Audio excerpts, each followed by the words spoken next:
কিয়ামতের ময়দানে আল্লাহর কাছে বান্দা কোন আমল করলে হিসেব ছাড়া জান্নাতে যাবে? ভাই, আল্লাহর কাছে হিসেব দিয়ে জান্নাতে যাওয়া কি সহজ কাম না কঠিন কাজ? আরে আল্লাহর কাছে তো অনেক দূরের কথা। আপনি যে প্রতিষ্ঠানে চাকরি করেন তার মালিকের কাছে, উপরস্থ বসের কাছে একেবারে পুঙ্খানুপুঙ্খ করে প্রতিটা পয়সার হিসাব দিয়ে একদম সবকিছুতে পারফেক্টনেস প্রমাণ করা, এটাই তো একটা কঠিন কাজ, দুঃসাধ্য কাজ। সেখানে সারা জীবনের হিসাব আল্লাহর কাছে দিয়ে পাই পাই করে তারপর আপনি জান্নাতে যাবেন, বিষয়টা এত সহজ না। তাহলে হিসেব ছাড়া আল্লাহ তাআলা এমনিতে বলবেন হিসাব টিসাব নাই, তোমাকে এমনি জান্নাতে দিলাম, এটা চান আপনারা? দেখুন কোরআনে কারীম আল্লাহ তাআলা বলছেন ইন্নামা ইউওয়াফাস সাবিরুনা আজরাহুম বিগাইরি হিসাব। আল্লাহ বিনিময় দেওয়ার ক্ষেত্রে, সওয়াব দেওয়ার ক্ষেত্রে দুনিয়াতে যারা সবরকারী হবে, যারা ধৈর্যশীল হবে, যারা সহিষ্ণু হবে, যারা নিজেকে নিয়ন্ত্রণ করতে পারবে, এই সবরকারীদেরকে আল্লাহ তাআলা হিসেব ছাড়া দিবেন, তাদেরকে সওয়াব দিবেন হিসেব ছাড়া। তাহলে আপনি যখন আপনার কর্মস্থলে থাকবেন আপনাকে ধৈর্য ধারণ করতে হবে। আপনি যখন পাবলিক পরিবহনে উঠবেন আপনার মাথা ঠান্ডা রাখতে হবে। আপনি যখন আপনার বাসা বাড়িতে থাকবেন আপনার মাথা ঠান্ডা থাকতে হবে। মাথা গরম হয়ে যায় যাদের, হট মেজাজ যারা, কথায় কথায় মাথা গরম হয়ে যায়, ধৈর্যহীন হয়ে যায়, যেখানে সেখানে গন্ডগোল বাধায় দেয়, মারামারি বাধায় দেয়, ধৈর্য সহ্য বলতে কিছু নাই, এই লোকগুলো কিন্তু এই সৌভাগ্যবান মানুষদের কাতারে শামিল হতে পারবে না। ঠিক একইভাবে দাম্পত্য জীবনে সুখী হতে হলে সবর এবং শুকর, এই দুইটা মূল মন্ত্রের কোনো বিকল্প পথ খোলা নেই। সেটা স্বামীর জন্য প্রযোজ্য, স্ত্রীর জন্য প্রযোজ্য। স্বামী হিসাবে আপনি স্ত্রীর অনেক অনিয়ম দেখতে পাবেন, অনেক কিছু দেখতে পাবেন, আপনার আকাঙ্ক্ষা, আপনার চাহিদা, প্রত্যাশার বিপরীত, আপনাকে সবর করতে হবে। ভাইরা আমার, আমাদের প্রিয় নবী সাল্লাল্লাহু আলাইহি সাল্লামের দাম্পত্য জীবনে কিন্তু টুনটান সমস্যা হয়েছে। আপনারা মনে করতে পারেন নবী সাল্লাল্লাহু আলাইহি সাল্লামের ঘর, ওনার স্ত্রীগণ সাহাবী, তারা উম্মুল মুমিনিন আমাদের মা, এত মর্যাদাবান মানুষ তারা, তাদের আবার ঝামেলা হয়েছে। ভাই, দাম্পত্য জীবনে টুকটাক সমস্যা তাদেরও হয়েছে। প্রিয় নবী সাল্লাল্লাহু আলাইহি সাল্লাম নিজে একদিন বাসা ছেড়ে মসজিদে নববীতে এসে মন খারাপ করে বসেছিলেন, তিনি বাসায় যাচ্ছেন না, অভিমান করে।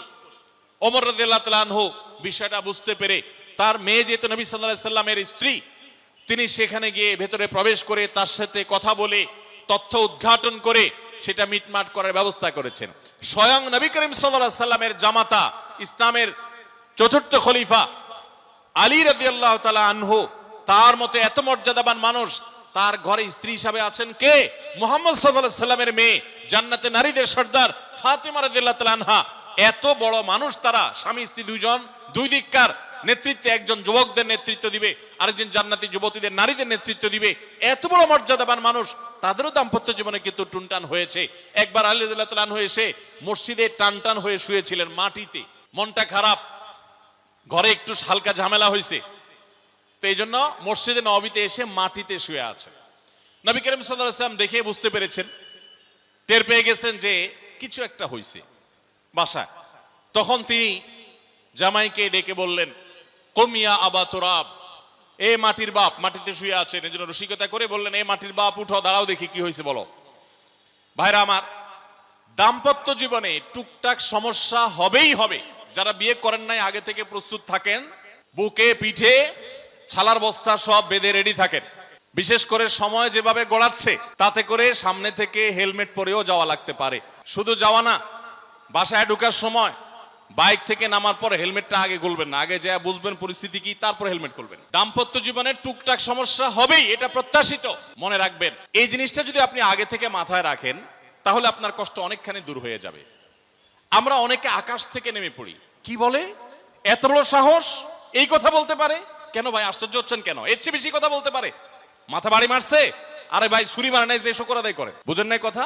একই কথা বোনদের জন্য প্রযোজ্য। আমার মা বোন যারা শুনছেন তাদেরকেও বলছি, আপনার স্বামীর একটা কথা শুনে আপনি আকাশ থেকে নেমে পড়ছেন, আকাশ ভেঙে পড়ছে মাথার উপরে, কি এটা বললো সে, আপনি ডিপ্রেসড হয়ে যাচ্ছেন। আরে বোন, ডিপ্রেসড হচ্ছেন কেন? এটা কেন? আরো শক্ত কথা আপনাকে বলতে পারে, এটা আপনি মাথায় রাখেন, কারণ দিন শেষে তিনি মানুষ, তার ভুল হতে পারে, একটা সময় তিনি তার ভুল বুঝতে পারেন। দাম্পত্য জীবনে যদি স্বামী স্ত্রী উভয়ে যদি ধৈর্যশীল না হয়, সবরকারী না হয়, হুটহাট রিয়াকশন করে ফেলে, কখনো দাম্পত্য জীবনে সুখী হওয়া সম্ভব নয়। মনে রাখতে হবে, একসাথে থাকতে গেলে, দুইটা পাতিল একসাথে থাকতে গেলে টুনটান লাগে না? বাধে হয় না? আপনার কাছে যদি কেউ এসে গাল গল্প দেয়, দেখবেন অনেকে গাল গল্প দেয়। গাল গল্প দেওয়া লোক আছে না নাই? ভাই 30 বছর সংসার করেছি, জীবনে আমাদের একটা কথা হয় নাই। ডাহা মিথ্যুক, এ লোক ডাহা। আপনার 50 বছরের সংসারে কোনো বিষয় হয় না। হ্যাঁ, ঝগড়া করেন না সেটা ভিন্ন বিষয়, কিন্তু ভিন্ন মত হবে না, দ্বিমত তৈরি হবে না, নিজেদের মধ্যে ভুল বোঝাবুঝি তৈরি হবে না, একবারও হবে না জীবনে, অসম্ভব। মুহাম্মদ সাল্লাল্লাহু আলাইহি সাল্লামের ঘরে যদি হয়ে থাকে, আলী রাদিয়াল্লাহু তাআলা ফ্যামিলিতে যদি হয়ে থাকে, সাহাবীদের ঘরে ঘরে যদি হয়ে থাকে, আপনি কে? মনে রাখবেন, এই সমস্ত ডাহা মিথ্যা কথা শুনে আপনি চিন্তা করেন, হায় হায় রে, তাহলে আমার বউটা এত ডাইনি। আর মহিলা চিন্তা করে, আমি স্বামীটা এত অমানুষ, কত বড় ডাকাত। দেখো তার স্বামী স্ত্রী জীবনে কোনো কথা হয় না, আর আমার স্বামী ডেইলি একবার মা বাপ তুলে না গালি গালাজ করলে তার বাটের পেটে ব্যথা হজম হয় না। এই সমস্যাগুলো আছে না নাই? ভাইরা আমার, সবর করার জন্য, সবর করা সহজ হবে আগে থেকে যদি প্রস্তুত থাকেন যে এই সমস্যা হবে। আশরাফ আলী থানভী রাহমাতুল্লাহর নাম শুনছেন আপনারা? ভারত উপমহাদেশের এমন একজন আলেম ছিলেন, খুব বিচক্ষণ মানুষ ছিলেন, অনেক বিদগ্ধ মানুষ ছিলেন, অনেক বড় আল্লাহওয়ালা ছিলেন, নেককার মানুষ ছিলেন। তো থানভী রাহমাতুল্লাহর কাছে এক লোক এসে বলল, হুজুর, আমার বাসায় যখনই যাই দরজাটা খুলতে দেরি, আমার মাথার উপরে আকাশ ভেঙে পড়তে দেরি নাই। যেটাই করি, বাজার করে এনে তার হাতে দিলেও রাগ, রাখলেও রাগ, আমার সাথে সারাদিন শুধু ঘেউ ঘেউ করে হুজুর, আর সহ্য করতে পারি না। আমারে কোনো দোয়া দুরুদ আমল শিখায় দেন যে আমার এই বাসার অত্যাচারটা যেন থামে। তো থানভী রাহমাতুল্লাহ বললেন যে, শোনো, তোমার একটা বুদ্ধি শিখাই দেই, দোয়া দুরুদ না। বুদ্ধি হলো, এখন থেকে বাসায় গিয়ে দরজা নক করবা, যে নক করার আগে 1 মিনিটের মোরাকাবা করবা। কি করবা? মোরাকাবা বুঝেন? ধ্যান। ধ্যান কি ধ্যান করবা? দরজা যায় থামবা, থেমে চোখ বন্ধ করে মাথাটা নিচু করে চিন্তা করবা, আমার ঘরের ভিতরে একটা কুকুর আছে, আর কুকুর মানুষ দেখলে কি করবে? ঘেউ ঘেউ করবে।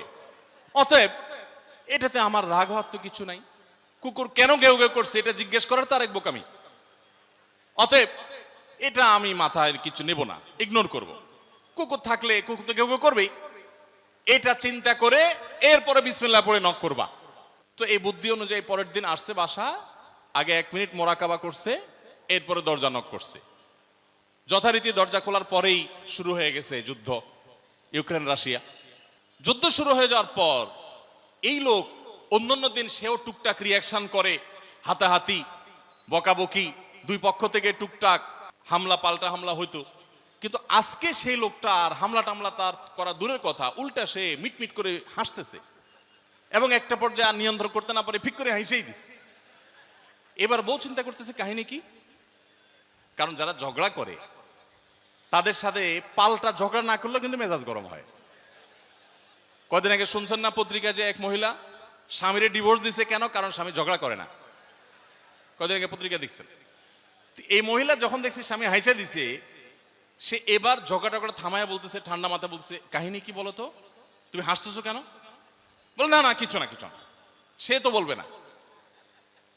স্বামী মনে করছে হয়তো অন্য কোনো কাহিনী আছে, কোনোভাবে উদ্ধার করতে পারে নাই। পরের দিন আবার সেম কাহিনী, আবারও হেসে দিচ্ছে।